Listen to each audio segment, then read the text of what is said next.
So attitude is everything in life. Change your attitude, change your destiny. آج سے ہی بک اپ کرنا شروع کر دیں, اپنے آپ کو تھپکی دینا شروع کر دیں کہ you are doing good in life. دیا کریں, اپنے آپ کو شاباشی دیا کریں. ایسے دن آئیں گے آپ کی زندگی میں جب آپ کا اٹھنے کا دل نہیں کرے گا. آپ کو لٹرلی یہاں سے پکڑ کے, اپنے آپ کو یہاں سے پکڑ کے یوں اٹھانا پڑے گا. اٹھو, گیٹ اپ, اور نکالو اس کو جو تمہیں ڈی موٹیویٹ کر رہا ہے. کوئی مدد کے لیے نہیں آئے گا, یہ میں آپ کو پہلے بتا دوں. Be a lone wolf, although expect good but don't expect people to hold your hands. آپ ہیں اور اللہ ہیں, بس زندگی یہی مختصراً ہے. باقی ماں باپ بہت سنسیئر ہیں بے شک, لیکن کبھی کبھی انسان اکیلا لڑتا ہے, اس کی بہت سی وجوہات ہوتی ہیں. تو اکیلا لڑنا سیکھے, اپنے ایٹیٹیوڈ کو چینج کریں, اپنے آپ کو پہچانو, چٹان بن جاؤ. It all starts from your mindset, your attitude. Change your attitude, change your destiny. مسئلہ یہ ہے کہ ہماری زندگی میں میجورٹی مسئلے ہمارے ایٹیٹیوڈ کی وجہ سے. یہ میں نہیں کہہ رہا, ہے قرآن کہتا ہے. اللہ تعالیٰ نے کہا چیپٹر 10 ورس 44 سورہ یونس آیت نمبر 44 میں, ان اللہ لا یظلم الناس شیئا ولکن الناس انفسهم یظلمون. بے شک اللہ انسان پہ ظلم نہیں کرتا, انسان خود اپنے اوپر ظلم کرتا ہے. کیسے؟ غلط ایٹیٹیوڈ. میں آپ کو چند غلط ایٹیٹیوڈز گنواتا ہوں کوئکلی, انشاءاللہ آپ کے سامنے بہت اچھے سے بات واضح ہو جائے گی. کیا ہے غلط ایٹیٹیوڈ جن کی وجہ سے ہم مار کھاتے ہیں؟ اسپیشلی میرے ینگسٹر سے خطاب کر رہا ہوں اس وقت. نمبر 1, جی what is this? Comfort zone.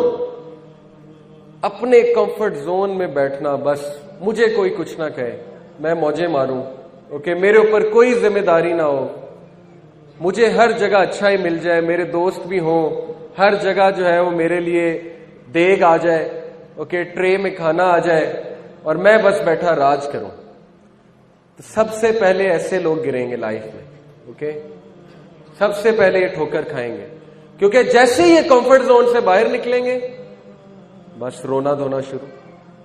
کیا وجہ ہے شادیاں کیوں نہیں چلتی آج؟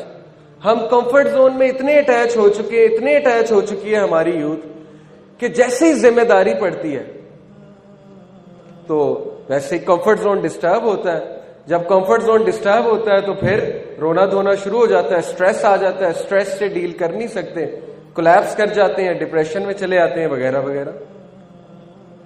تو کمفرٹ زون میں رہنے والا بندہ ترقی نہیں کرتا, کیونکہ کمفرٹ زون میں کچھ گرو نہیں کرتا. کمفرٹ زون میں پھر انسان موٹاپے کی طرف ہی جاتا ہے اور کچھ بھی نہیں. جیسے وہ پچھلے دنوں ایک فنی پکچر بھی آئی ہوئی تھی انٹرنیٹ پہ کہ انہوں نے کہا تھا life defined in one picture, life sadness defined in one picture.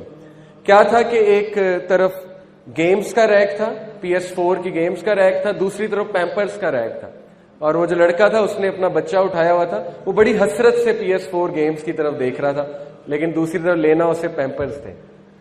تو وہ اس کی سیڈنس تھی کہ کیا ہی دن تھے, PS4 کھیلا کرتا تھا, کوئی ذمہ داری نہیں تھی, اب پیمپرز لینے جانا پڑتا ہے. اوکے, تو ذمہ داری کبھی لی ہی نہیں نا, اس لیے اب جب ذمہ داری آئی ہے تو سٹریس آیا ہے. ذمہ داری کے ساتھ سٹریس تو آئے گا, سٹریس کے لیے اپنے آپ کو تیار نہیں کیا ہوا تھا. کتنے لوگ ہیں جو کمفرٹ زون سے نہیں نکلتے, وہ ساری عمر دوستوں کے ساتھ گروپس بناتے ہیں, ساری عمر دوستوں کے ساتھ رہتے ہیں, نئی چیزوں کو ایکسپلور نہیں کرتے, پھر جیسے ہی وہ یونیورسٹی میں جاتے ہیں وہاں پہ ان کا کمفرٹ زون بریک کرتا ہے, وہاں پہ کمپٹیشن آتا ہے, وہاں پہ مشکلات آتی ہیں, وہاں پہ لوگ کوئی انہیں ایکسیپٹ کرتے ہیں, کوئی نہیں کرتے ہیں, وہ تیار نہیں ہوتے, وہ یہ سمجھتے ہیں کہ ہم میں بہت بڑا مسئلہ ہے, اور وہ اس وجہ سے افسردہ ہو جاتے ہیں, گیو اپ کر دیتے ہیں. اس لیے خصوصاً پیرنٹس سے میں کہتا ہوں اپنے بچوں کو کمفرٹ زون میں مت ڈالیں, یہ ان کے لیے بہت نقصان دہ ہے. Don't give them everything they want, number 1. Number 2, present challenges to them, present competition to them. کسی نہ کسی طرح ان کو کمپٹیشن میں ڈالیں. یہودی کس طرح اپنے بچوں کی تربیت کرتے ہیں, وہ بجائے کہ امریکہ لے جائیں چھٹیوں میں یا کہیں اور لے جائیں, وہ انہیں بزنس کراتے ہیں, انٹرنشپ, ریڑھی پہ بھی بٹھانا پڑے, فروٹ کی ریڑھی پہ وہ بٹھاتے ہیں کہ بزنس تو سیکھے گا نا, کچھ تو سیکھے گا نا, کل کو لیڈر بننا اس نے جو ہے وہ سلیو تو نہیں بننا, تو لیڈر کمفرٹ زون میں بن کے بیٹھے گا. اس لیے کمفرٹ زون میں رہنے والا بندہ گرو نہیں کرتا. غلط ایٹیٹیوڈ. 2% پیپل کا جو مائنڈ سیٹ ہے, صرف 2% کا وہ یہ ہے, going for your dreams, confidence, exploring new things, choosing happiness, fulfillment, act in spite of fear, abundance, living without limits, liking change, excitement, embracing the unknown. باقی 98% لوگ اس طرح زندگی گزارتے ہیں کہ وہ جو انہیں پسند ہوتا ہے وہی کرتے رہتے ہیں, نئی چیزیں ٹرائی نہیں کرتے, اپنے آپ کو چیلنجز نہیں دیتے, تھوڑا سا چیلنج آ جائے اسکیپسٹ بن جاتے ہیں, بھاگنا شروع کر دیتے ہیں, رونے لگ جاتے ہیں, وغیرہ وغیرہ وغیرہ. تو کمفرٹ زون میں بندہ گرو نہیں کرتا. Number 2, me, my self and I. غلط ایٹیٹیوڈ جس کی وجہ سے ہم ٹھوکریں کھاتے ہیں. سیلفشنس, میں اور کوئی نہیں, بس میں ہی میں. کیا وجہ ہے کہ ہمارے گھر میں ہم اتنا اٹیچڈ ہو چکے ہیں اپنے آپ سے, ہم اتنا می, مائی سیلف اینڈ آئی کے شکار ہو چکے ہیں کہ کسی دور میں گیسٹ آتا تھا انسان خوش ہوتا تھا, اب گیسٹ آتا ہے تو کمفرٹ زون ڈسٹرب ہوتا ہے, اس کو ٹائم دینا پڑتا ہے, اس کے ساتھ رہنا پڑتا ہے, اس کے لیے کمرہ خالی کرنا پڑتا ہے, وغیرہ وغیرہ. کیوں؟ Because me, my self and I. تو جو شخص ہمیشہ اپنا سوچتا ہے زندگی اس کو بہت گراتی ہے, بار بار گراتی ہے. یہ تو ہالی ووڈ بھی بتا رہا ہے نا, Charlie and the chocolate factory دیکھی ہے آپ نے؟ ناول بھی بہت اچھا ہے, مووی بھی بہت اچھی ہے, بچوں کی مووی. اس میں سب سے پہلے جو لڑکا گرتا ہے, سب سے پہلے جو لڑکا کمپٹیشن سے آؤٹ ہوتا ہے, جی کوئی بتائے گا وائے؟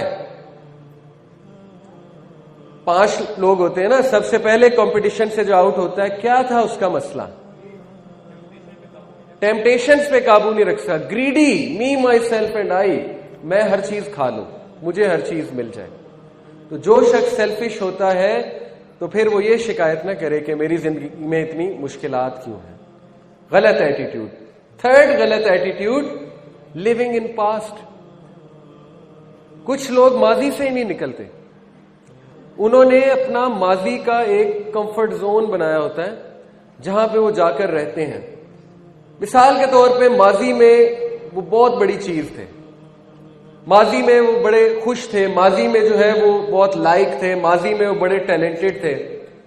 لیکن اب جب زندگی نے مشکلات پریزنٹ کی, زندگی سٹریس لے کر آئی, تو اب وہ چیز نہیں ہے, وہ کیفیت نہیں ہے. تو بجائے کہ وہ یہ انالائز کریں کہ حالات چینج ہو گئے ہیں, کوئی بات نہیں, انسان زخمی ہو جاتا ہے, جب زخمی ہوتا ہے تھوڑی دیر کے لیے اس کی گروتھ رک جاتی ہے, بجائے کہ وہ اس طرح سوچیں, وہ کیا سوچتے ہیں کہ اوہو ماضی میں تو میں ایسا تھا, پاسٹ ہی سوچتے رہتے ہیں. تو پاسٹ میں رہنے والا بندہ کبھی آگے نہیں بڑھتا.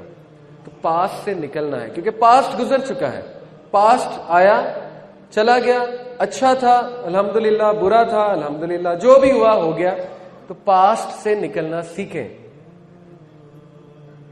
ایک چھوٹا سا آپ کو واقعہ سناتا ہوں کہ اشفاق احمد صاحب کہتے ہیں کہ میں نے اپنے پوتے کو اپنی گود میں اٹھایا ہوا تھا, اور باہر بارش ہو رہی تھی کھڑکی کے باہر, اور میں اپنے پوتے کو دکھا رہا ہوں کہ بیٹے باہر دیکھ, باہر دیکھ, look at the sky, clouds کو دیکھو, دیکھو گرینری دیکھو, بادل دیکھو, کتنی خوبصورت دنیا ہے. کہتے ہیں کہ وہ ڈر سے کھڑکی کے ایک ہی طرف دیکھی جائے, ایک ہی طرف دیکھی جائے. تو میں نے کہا کہ یار باہر دیکھو, کیا ہو گیا, ایک طرف کیوں دیکھ رہے ہو, کیا ہے ایسا کھڑکی میں؟ تو اس نے کہا دادا یہ کیا ہے. تو جب کہتے کہ میں نے غور کیا تو وہاں پہ ایک مری ہوئی مکھی تھی. تو میں اتنا حیران ہوا, میں نے کہا کہ بیٹے تجھے مری ہوئی مکھی نظر آ رہی ہے, باہر بھی تو دیکھو نا. اس نے کہا نہیں یہ کیا ہے. تو کہتے اس چھوٹے سے بچے نے مجھے ایک مسئلہ سمجھا دیا.